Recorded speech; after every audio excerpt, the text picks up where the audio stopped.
Praise the lord. అందరూ బాగున్నారా? యేసుక్రీస్తు ప్రభువు పేరిట మీకు మరొకసారి శుభాలు తెలియపరుస్తున్నాను. ఈరోజు ఒక అద్భుతమైన ఒక కాన్సెప్ట్తో వచ్చాను మీ మధ్యకు. ఏంటంటే జన్మ పాపం ఉందా, జన్మ పాపం లేదా అనే మాట గురించి. ఎందుకంటున్నానంటే ఈ మాట, మన క్రైస్తవ్యంలోనే జన్మపాపం లేదనే ఒక వర్గము, జన్మపాపం ఉందనే ఒక వర్గము. జన్మపాపం లేదు అనే వారు చాలా చాలా మహామహులు మాట్లాడుతూ ఉన్నారు. బైబిల్ ఓపెన్ యూనివర్సిటీ ఇండియా వ్యవస్థాపకులు తండ్రి సమానులు పిడి సుందరరావు గారు జన్మపాపం లేదు అని చెప్పే ఆ టాపిక్ ఎప్పుడు మాట్లాడుతుంటారు. వారి వీడియో కూడా ఒకసారి మీరు వింటే మీకు అర్థమవుతుంది. వారు మాట్లాడుతున్న దాంట్లో జన్మపాపం లేదు అంటున్నారు. ఒకసారి చూడండి. అది లేత లేత పచ్చటి రంగులో చిమ్ని ముద్దగా ఆరంభమవుతుంది నీ జీవితం. ఏమంటున్నాడు ఇర్మియా? యెహోవా వాక్కు నాకు ప్రత్యక్షమై ఇలాగు సెలవిచ్చెను, గర్భములో నేను నిన్ను రూపింపక మునిపే నిన్ను ఎరిగితిని. ఇర్మియా, నీ రూపం ఇంకా నీ తల్లి గర్భంలో రూపం దాల్చలేదు, ఆకారం రాలేదు, మానవ ఆకారం రాలేదు. అప్పుడు తెలిసయ్యా. ఎలా తెలుసా? 1500 కోట్ల సంవత్సరాలకు పూర్వము జగత్తు పునాది వేయబడక మునిపే ఇర్మియా కావాలని నేను కోరుకున్నాను గనుక నీ తల్లి గర్భవతి అయింది నీ తండ్రి వలన. అది నీ పుట్టుక వెనుకున్న పరమార్థం. యోహాను సువార్త 1వ అధ్యాయము 13. మీరు దేవుని వలన పుట్టిన వారే గాని, నేను దేవుని వలన పుట్టిన వారే గాని రక్తము వలనైనను శరీర ఇచ్చ వలనైనను ఆవేశము వలనైనను కాక మానుషేచ్ఛ వలనైనను, రక్తము వలనైనను శరీర ఇచ్చ వలనైనను మనుషుల ఇచ్చల వలనైనను పుట్టిన వారు కారు అని యేసు చెప్పిన మాట, శ్రీశ్రీ చెప్పిన మాట. ఆవేశం, అమ్మా నాన్న ఆవేశం ఆపుకోలేకపోతే పుట్టారట. మనం పుడుతున్నామట. ఎవరన్నా మహాకవండి జన్మ పాపం ఉందని మన వాళ్ళే నోరు బారేసుకుంటున్నారు కదండి. ఎవరున్నారు జన్మ పాపం ఉందని? దావీదు అన్నాడా? ఆ కీర్తన గ్రంథంలో ఆ మాట ఏమన్నాడో వీడికి అర్థం కాక మనకు జన్మ పాపం ఉందని మొదలెట్టారు కండి కొంతమంది ప్రబుద్ధులు. చూస్తారా మాట ఒకసారి? కీర్తనల గ్రంథము 51వ అధ్యాయము 5వ వచనము. నేను పాపములో పుట్టినవాడను, పాపములోనే నా తల్లి నన్ను గర్భమును ధరించెను. అంటే మా నాన్న మా అమ్మ పాపం చేశారు అంటే తల్లిదండ్రులు కలుసుకోవటం, భర్త భార్యలు కలుసుకోవటం పాపం అండి. అయితే దేవుడే చేయించాడు అన్నమాట ఈ పాపం. ఎందుకంటే ఆదాం అవ్వల్ని వీళ్ళిద్దరినీ కలిపి ఏమన్నాడండి? మీరు పాపము చేసి అభివృద్ధి పొంది విస్తరించి భూమిని నిండించి దానిని లోపరుచుకోవడం ఉందండి అక్కడ మీద. అదే ఒక వరుడు మార్చాను నేను. మీరు పాపం చేశాను ఆ మాట అక్కడ. నేను ఫలించి, భార్యాభర్తలు ఇద్దరి కలయికలో ఒక ఫలం. దేవుడు వారిని ఆశీర్వదించట్లేను. ఏమని? అవి ఫలించి, పాపము చేసి కాదు. తల్లిదండ్రులు కలుసుకోవటం పాపం అండి? వివాహం అన్ని విషయములో ఘనమైనది. నీ బెడ్రూమ్ లో ఉన్న బెడ్ పానుపు నిష్కలంకమైనది అని బైబిల్లో దేవుడు చెప్తే అసలు నీ పానుపు మీద ఇద్దరు తప్పు చేసేసారంటున్నాడు వీడు. దరిద్రులండి, బైబిల్ తెలిసాయి దరిద్రులకి. జన్మ పాపం ఉండని ఎవడు రమ్మనండి వేదిక మనకి. కమాన్, తొక్క తీసేస్తాను. నేను పాపములో పుట్టిన వాడను. లోకంలో ఏముందప్పుడు? పాపం. పాపం ఎప్పుడు వస్తుంది? పాపం చేస్తే పాపం, పుడితే పాపమా? పుడితే పాపం అండి? పాపము లోకములో ఉండను. పాపము లోకములో ఉన్నప్పుడు నువ్వు పుట్టావు.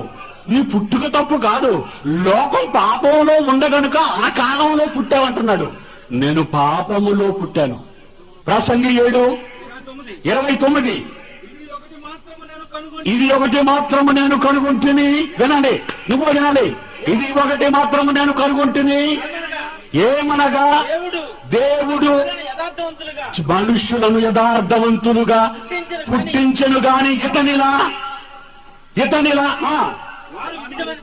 వారి వివిధములైన తంత్రములను కల్పించుకొని ఉన్నారు. ఎలా అడుగుతుంటే మూర్ఖుడు, ఈ మూర్ఖుడు ఎలా అడుగుతున్నాడు చూడండి. జాగ్రత్తగా అబ్జర్వ్ చేశారు మీరు. దాంట్లో చాలా అర్థం చేసుకోవడానికి ప్రయత్నం చేయండి. ఇర్మియా గ్రంథం 1:4 ప్రకారంగా వారు చెప్తున్న మాట, గర్భములో నేను నిన్ను రూపింపక మునిపే ఎరిగితేనే, గర్భము నుండి నిన్ను బయలుపరక మునిపే ప్రతిష్ఠించుకున్నాను అనే ఆ టాపిక్ చదివారు. అంటే దేవుడు ఆల్రెడీ ఇర్మియాని గర్భంలో రూపము కాక మునిపే, తల్లి గర్భం రూపం కాక మునిపే ఎరిగాడు. గర్భం నుంచి బయలుపడకును ప్రతిష్ఠించుకున్నాడు అంటే ఎప్పుడో చూసేశాడు. అంటే దేవుడు ఏర్పాటు చేస్తున్నప్పుడు ఆ బిడ్డ పుట్టి బయటకు వస్తే జన్మపాపం ఎలా ఉంది అనే ప్రశ్న వారు వేస్తున్నారు. నెంబర్ 1. రెండవది కూడా వారు చెప్తూ చాలా క్లీన్గా ఒక మాట్లాడుతున్నారు. యోహాను సువార్త 1:13 రాస్తున్నాడు, రక్తం వలనైనను మనుష్యేచ్ఛ వలనైనను శరీరేచ్ఛ వలనైనను పుట్టిన వారు కాదు మీరు అంటున్నారు. అంటే ఆదాము గురించి మాట్లాడుతూ మనం ఆదాము హవ్వ ద్వారా మనం పుట్టిన సంతానం కాబట్టి రోమా 5:12 ఒక మనుషుని ద్వారా పాపము ద్వారా మరణమును లోకములోకి ఎలాగో మరణం ప్రవేశించునో అలాగే అందరూ పాపం చేసినందున మరణం సంప్రాప్తమైన వాక్యం ఉంది కదా, దాన్ని కోట్ చేసి మనం ఏమంటున్నాము, ఒక మనుషుని ద్వారా పాపం. మనుషుడు ఎవరు? ఆదాం ఏం పాపం చేశాడు అంటే యోహాను మొదటి పత్రికలో 3:4 రాస్తాడు కదా, ఏమని అంటే ఆజ్ఞ అతిక్రమమే పాపము. అంటే ఏదైతే తినొద్దు అని చెప్పాడు దేవుడు చెప్పాడు, ఆదాముని ఎలా కలుగు చేశాడు అని మనం చూస్తే, ఆదాము స్టార్టింగ్లోనే ఇర్మియా ఏ విధంగా అయితే ఇర్మియాని ఆ దేవుడు చూశాడో రూపింప కాక మునిపే, అలాగే ఆదామును కూడా దేవుడు చూశాడు, లేకపోతే మనల్ని చూశాడు. అది వాస్తవమే. ఆదికాండం 1:1 ఉంటాడు, ఆది యందు దేవుడు భూమి ఆకాశములను సృజించను అన్నాడు. అప్పటికి ఇంకే ప్రపంచంలో ఏమి లేదు కదా, భూమి ఆకాశము అన్నారు. అంటే ఆ భూమి ఆకాశం అంటే భూములు ఏమున్నాయి తెలుసు కదా మీకు, చాలా పెద్ద వృక్షాలు ఉన్నాయి, చాలా పెద్ద కొండలు గుట్టలు ఉన్నాయి, అలాగే సముద్రం ఉంది, సముద్ర జలచరాలు ఉన్నాయి, అలాగే ఆ మృగాలు ఉన్నాయి, పశువులు ఉన్నాయి, పక్షులు ఉన్నాయి. ఇంతవరకు చూస్తే అదంతా భూమికి సంబంధించిందే కదా. భూమి ఆకాశం సృజించినట్టే భూమిలో ఏముంటే ముందుకు చూసినట్లే కదా. అంటే నేనేమన్నా ఇర్మియాని అప్పుడు చూశాడు, ఈరోజు మిమ్మల్ని చూశాడు, దేవుడు నన్ను చూశాడు. అంటే ముందుగానే ప్లాన్ ప్రకారంగానే భూమి సృజించను అనే దాంట్లో మనల్ని పెట్టేశాడు. అయితే ఇక్కడ ఆ తండ్రి గారు ఏమంటారంటే, దేవుడే ఏర్పాటు చేసినప్పుడు అసలు జన్మ పాపం ఎలా ఉంది అంటున్నారు. జన్మ పాపం అనే మాట కన్నా పాప స్వభావం అనే మాట మేము వాడుతున్నాను. ఎందుకనంటే అక్కడ దేవుడు ఆదాముతో చెప్పాడు, ఈ ఏదైనా తోటంతా చూపించి ఇది మీరు హ్యాపీగా నిరభ్యంతరంగా తినండి అంటూ ఒక కండిషన్ పెట్టారు. మనకు తెలుసు 2:7 ఆయన పుట్టాడు, నేలమడతో నిర్మించిన తర్వాత 2:21 హవ్వను తీశాడు. అలాగే మనకి చాలా స్పష్టంగా 2:17 ఆదాము నువ్వంతా స్వేచ్ఛగా ఉండొచ్చు కానీ నీకు ఒకటి కండిషన్ పెడుతున్నాను. ఏంటి ఆ కండిషన్ అంటే, నువ్వు అన్ని పండ్లు తిను, మంచి చెడ్డల తెలివినిచ్చే వృక్ష ఫలం నువ్వు తినవద్దు, తింటే చచ్చదవు అన్నాడు. అన్న తర్వాత ఆ కండిషన్ పెట్టిన తర్వాత అది ఆజ్ఞ జారీ చేసినట్టు కదా. అలాగే యోహాను మొదటి పత్రిక 3:4 ప్రకారంగా ఆజ్ఞ అతిక్రమిస్తేమో అని అర్థమైంది పాపము. ఎప్పుడైతే ఆజ్ఞ అతిక్రమించారో వారి భార్య ముందు అతిక్రమించిన తర్వాత ఏం చేశాడు, అక్కడి నుంచి వాళ్ళ మనసులోకి ఏం బయలుదేరినట్టు పాప స్వభావం బయలుదేరింది. పాప స్వభావం బయలుదేరింది కాబట్టి పాపం వలన వచ్చే జీతం మరణము. అంటే పాపం వలన వచ్చే జీతం మరణం అనే ఈ మాటను మీరు అర్థం చేసుకోవాలి. అప్పటికే ఆదాము హవ్వ ఆ తర్వాత ఎవరు వస్తారో ముందుగా నిర్ణయించుకున్న ఆ దేవుడు, వారు ఆజ్ఞను అతిక్రమించిన తర్వాత రోమా 5:12 ప్రకారంగా చాలా క్లీన్గా మనకు కనబడుతున్న మాట ఏమిటి అని అంటే, ఒక మనుషుని ద్వారా పాపం ద్వారా మరణమును లోకంలోకి ఎలా ప్రవేశించునో మరణమును, అలాగే అందరు పాపం చేసిన మరణం సంప్రాప్తమైన అన్నాడు. కాబట్టి ఒక మనుషుడు ఆదామే కదా, ఆదాము ద్వారా పాపం బయలుదేరింది అని క్లీన్గా మనకు అర్థమవుతుంది, ఆదాము ద్వారా. అయితే ఆ తర్వాత అందరికీ వచ్చింది అన్నాడు. అందరూ పాపం చేసినందున అది క్రియల పాపము, కానీ పాప స్వభావం ఉంది. అది వారు యాక్సెప్ట్ చేయలేకపోతున్నారు. పాప స్వభావం ఎలా ఉంటుంది? పాప స్వభావం అంటే దేవుడిది రావాలి, కానీ మనుషులతో రావటం ఏంటి అని చెప్పి విజయప్రసాద్ రెడ్డి గారు కూడా అన్నారు. నేను చెప్తున్నాను, చాలా జాగ్రత్తగా ఇక్కడే మీరు అబ్జర్వ్ చేయాలి. దేవుడు అక్కడ పెట్టిన ఆ పాప స్వభావం వారిలోకి వచ్చిన తర్వాత అదే పాప స్వభావం అందరికి వచ్చింది అని చెప్పడానికి కయ్యను హేబేల్ని చంపేశాడు. అంటే వారికి ఒక పాప స్వభావం వచ్చింది, వారు ఇంకా వేరే రూట్లో వెళ్ళిపోయారు. దీన్ని బేస్ చేసుకుంటే ఇప్పుడు పాపం చెయ్యకపోయినా మనుషుల పాప స్వభావం ఆల్రెడీ వస్తుంది అని చెప్పడానికి ఇంకొంచెం నేను ఎవిడెన్స్ ఏమిస్తున్నానంటే, అక్కడ దేవుని యొక్క వాక్య ప్రకారంగా ఒకసారి మనం చూడండి. ప్రసంగి గ్రంథము 7వ అధ్యాయం 28వ వచనం కూడా వారు వాడారు. తండ్రి గారు ఏమని మాట్లాడుతున్నారంటే, దేవుడు మనుషులను యథార్థవంతులుగా పుట్టించును కానీ వారు వివిధమైన తంత్రములు కల్పించుకున్నారు అంటున్నారు. దేవుడు యథార్థవంతులుగా పుట్టించారు కాబట్టి వారు జన్మతః పాపులు కాదు అనే మాట. ఇంకో మాట వారు ఏమన్నారంటే, ఆల్రెడీ మనుషుల కోరికల ద్వారా రాలేదు, దేవుడు ముందుగానే 1:28 ఆదికాండంలో ఏమంటాడు? దేవుడు వారిని ఆశీర్వదించి ఫలించి అభివృద్ధి పొంది భూమిని నిండించి విస్తరింపచేయండి అంటారు కదా. అంటే దేవుడు పాపం చేయమంటాడా? అంటే వాళ్ళిద్దరు కలయికే పాపం అయితే అది పాపం అంటున్నారు కాబట్టి మీరు అని అంటున్నారు. అయితే కొంతమంది అంటున్నారేమో కానీ వారిద్దరు కలయిక పాపం అని అంటలే. ఎందుకంటే అదే వారు వాడారు. హెబ్రీ 13:4లో కూడా చాలా క్లీన్గా ఉంది. వివాహము అన్నిటికంటే ఘనమైనది, తర్వాత పానుపు నిష్కల్మషమైనది అన్నాడు. అలాంటప్పుడు అది పాపం కాదు కదా, భార్యాభర్తల కలయిక ఫలింపు అని అర్థము, ఫలించడం పాపం కాదు కదా అని వారు అన్నారు. అది పాపం అని మేము అనట్లా. అయితే ఆజ్ఞ అతిక్రమించి చేసినప్పుడు వచ్చిన స్వభావమే అందరికి ఒకరి తర్వాత ఒకరికి అంటుకుంటూ వచ్చింది. అందుకనే వారు జన్మతః పాప స్వభావం కలిగి ఉన్నారు. పాప స్వభావం కలిగి ఉన్నారు అంటే వారు ఏమంటున్నారు? ఈ వాక్యం పట్టుకొని దేవుడు వాళ్ళని యథార్థవంతులు పుట్టించెను కానీ వారే తర్వాత పాపం చేశారంటున్నారు. ఓకే, యథార్థవంతులు పుట్టించారంటే మనం అందరం యథార్థంగా పుట్టామని అనుకుంటున్నారు. కాదు. ఎందుకనంటే పుట్టించెను అనే మాటకు అర్థం ఏంటో తెలుసా? ఆల్రెడీ పాస్ట్ టెన్స్ అయిపోయింది అంటే పుట్టించినట్టు ఇప్పుడు జరిగిందనే కదా అర్థం. జరిగిందనే అర్థమైతే ఆదాము అనే ఆయన్ని దేవుడు తయారు చేసినప్పుడు ఆదాము నుంచే కదా ప్రపంచమంతా వస్తుంది. ఆయన ఆల్రెడీ ఆదాములోనే మనం ఉన్నామని ఆయనకి తెలియదా?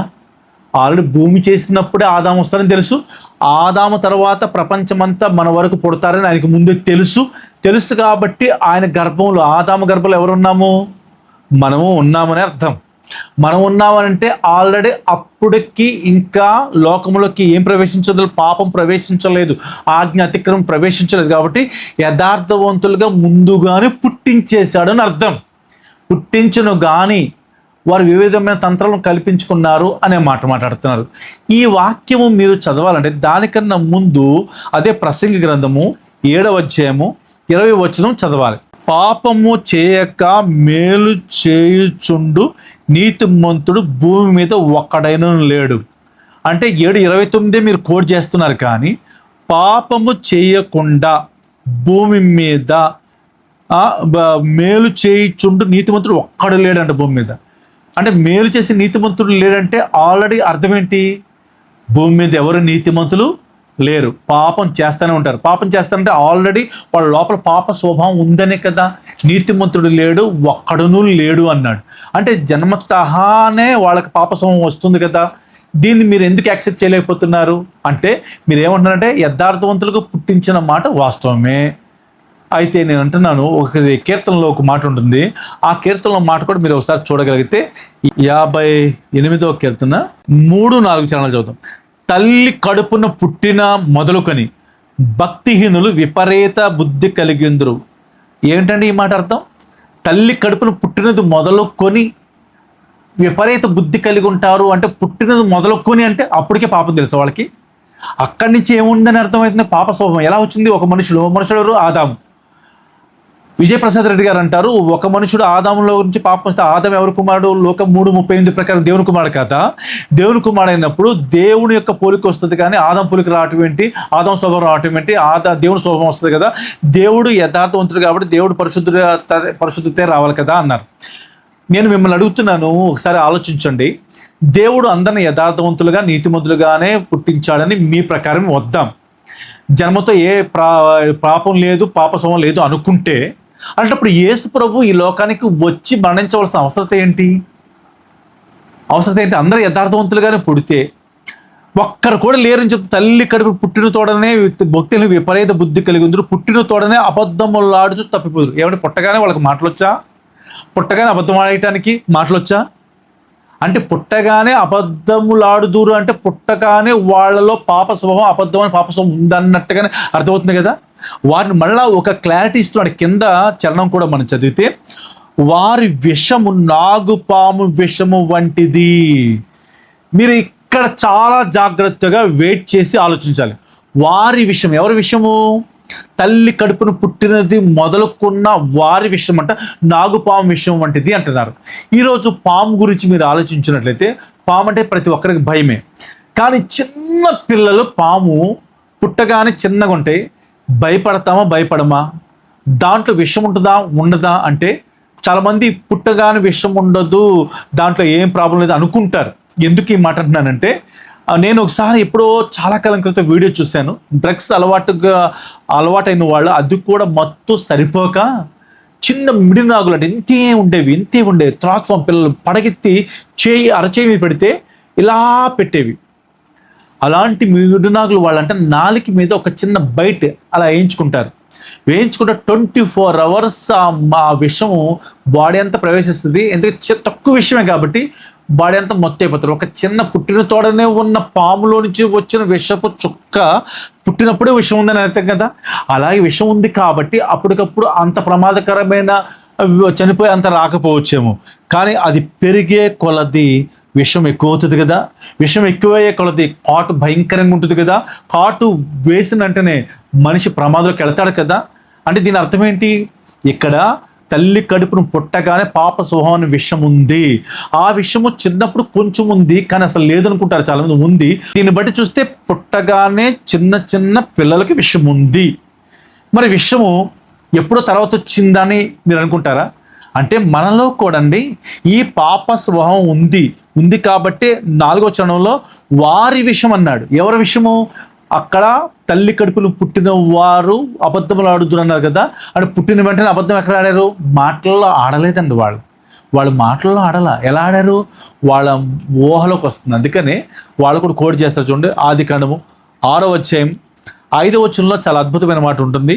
నరులు చెడుతనము భూమి మీద గొప్పదనియు, వారి హృదయపు యొక్క తలంపులను ఊహ అంతయు ఎల్లప్పుడూ చెడ్డది. ఊహ అనగానే మీరు అనుకోవాలి, ఏమంటే నరులు అంటే మనం కదా అనుకుంటున్నాను. కాదు, ఊహ అంతయు అంటే ఊహ ఎప్పుడు వస్తుంది? పిల్లలకి మాటలు లేవు. ఇందాక చదువుకున్నప్పుడు అబద్ధం ఆడతారంటే పిల్లలు మాట్లాడరు. ఊహ అనేది ఎప్పుడు వస్తుంది తెలుసా?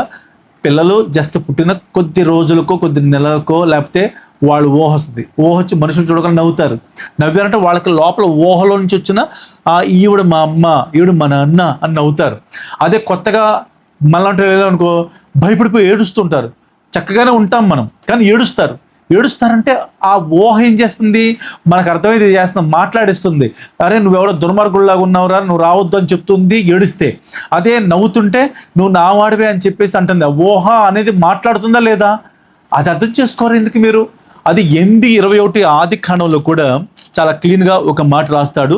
ఆ మాట కూడా మీకు చదువుతాను, చూడండి, చాలా జాగ్రత్తగా గమనించండి. నరులు హృదయాలు వచ్చిన వారి బాల్యము నుండి చెడ్డది. బాల్యం అంటే మీరు మరలా అనొచ్చు, బాల్య దశ అంటే చిన్నపిల్ల కదండి, చదువుకునే పిల్ల కదండి అనొచ్చు. అంటే బాల్యం నుండి చెడ్డది అంటే అప్పుడు క్రియల్లోకి వస్తారు. ఇది కర్మపాపం అంటాం. ఇంతకుముందు పాప స్వభావం ఉంది, అదే జన్మ పాపం అని పేరు పెట్టుకుంటున్నాం, అంతే తేడా. అంటే మీరు చెప్పినట్లుగా తప్పకుండా యథార్థవంతులకు పుట్టించిన మాట వాస్తవమే. ఎవరిని పుట్టించాలంటే ఆదాముని. ఆదాములోనే మనం అందరం ఉన్నాము. అప్పుడు యథాలు పుట్టించును కాదు, పుట్టించను. వారు వివిధమైన తంత్రం కల్పించుకుంటున్నారు అంటే ఇప్పుడు కల్పించుకుంటున్నారు అని అర్థం. చాలా క్లియర్గా అర్థమవుతుంది కదా. ఇప్పుడు నేను ఈ టాపిక్ ముగించి మళ్ళీ పార్ట్ 2లోకి వెళ్ళడానికి ప్రయత్నం చేస్తాను. ఇందులో మీకు అర్థమవుతున్న విషయం ఏంటంటే, అక్కడ ముందుగానే దేవుడు చాలా క్లీన్గా ఆ తలంపులు కూడా చెడ్డవే. ఎక్కడి నుంచి ఉంటాయండి అంటే ఊహ ఎక్కడి నుంచి వస్తే చిన్నపిల్లలకు వస్తుంది. అంతేందుకంటే పిల్లలు ఆడుకుంటూ ఉంటుంటే వాళ్ళు ఏదన్నా తెలియరాని ప్రమాదకరం నేను ముట్టుకున్నాను అనుకో, మనం ఏం చేయాలంటే చిన్న దెబ్బ కొట్టామనుకోండి, రెండో రోజు వెళ్ళిన తర్వాత వాడికి నచ్చినది అది చూడగల ఎట్ట వెళ్ళినా అంతలోకి మనం మాట వినపడినా మనం చూడగల ఇలా చూసేస్తాడు, భయపడిపోయి ఇలా దాక్కుంటాడు, లేకపోతే అలా చెయ్యి అడ్డు పెడుతూ ఉంటాడు, చెయ్యి పక్కన పెడుతూ ఉంటాడు. దాని అర్థం ఏంటి? ఆ ఊహలో నుంచి నాకు చెప్తున్నాడు, అమ్మో నేను తప్పు చేసి నేను తినలేదు నేను పట్టుకోలేదు అని చెప్తున్నాడు. ఊహ అంటే అది. అంటే అప్పటికే పాప స్వభావం ఉంది. అందుకని ఒక మనుషుల ద్వారా పాపం ఉంటే అప్పుడు వారి ఆజ్ఞ అతిక్రమించినప్పుడు తర్వాత వచ్చి కయీను హేబెలుని చంపడం, ఆ తర్వాత ఈ రోజు వరకు కూడా ఒకదాని తర్వాత ఒకటో దాని తర్వాత ప్రతి ఒక్కడు పాపం జరిగిస్తూనే ఉంటాడు. అంటే మనుషులు పాపం క్రియలు ఎప్పుడు చేస్తాడు? ఒక వయసు వచ్చిన తర్వాత అది క్రియారూపంలోకి వెళ్ళే పాపం చేస్తారు, అది కర్మ పాపం. అంటే పాపం వచ్చేతో మరణం అనే మాట గురించి విజయప్రసాద్ రెడ్డి గారు ఏమన్నారంటే, ఇది ఆత్మీయమైన పాపము అంటే ఏంటంటే నరకంకి వెళ్ళే పాపమే కానీ భౌతికమైన పాపం కాదు అంటున్నారు. అంటే పుట్టినరోజు చనిపోవాలి కదా అంటున్నారు. ఎందుకంటే నువ్వు పండు తినేదిన నిత్యముగా చచ్చదవు అనే మాట ఉంది కదా. మరి ఆ రోజు చచ్చిపోవాలి కదా అని అంటే వారు ఒక డిబేట్లో, కిరణ్ పాల్ గారు వారి డిబేట్లో కూడా మోయిస్ అనే బ్రదర్ కూడా చెప్తున్నప్పుడు పుట్టిన తోడనే చనిపోవాలి కదా అనే మాట బైబిల్ ప్రకారం అబద్ధం అవుద్ది కదా అని చెప్పేసి ఆ విజయప్రసాద్ రెడ్డి గారు అంటున్నారు. కాబట్టి తర్వాత వేరే సెషన్లోకి వస్తాను, జాగ్రత్తగా మీరు గమనించండి. ఈ పాట ఇంతో ముగిస్తున్నాను. మీకు గనక ఈ వాక్యము సరైనదిగా జన్మపాపం ఉంది అనే నడిపింపు కనుక వస్తే మీరు ఎవరు విమర్శగా తీసుకోవద్దు. తప్పకుండా మీతో పాటు ప్రార్థన చేసుకొని మీరు అనేక మందికి షేర్ చేయండి. నెక్స్ట్ పార్ట్లోకి మరలా మీకు ముందుకు వస్తాను. Praise the lord.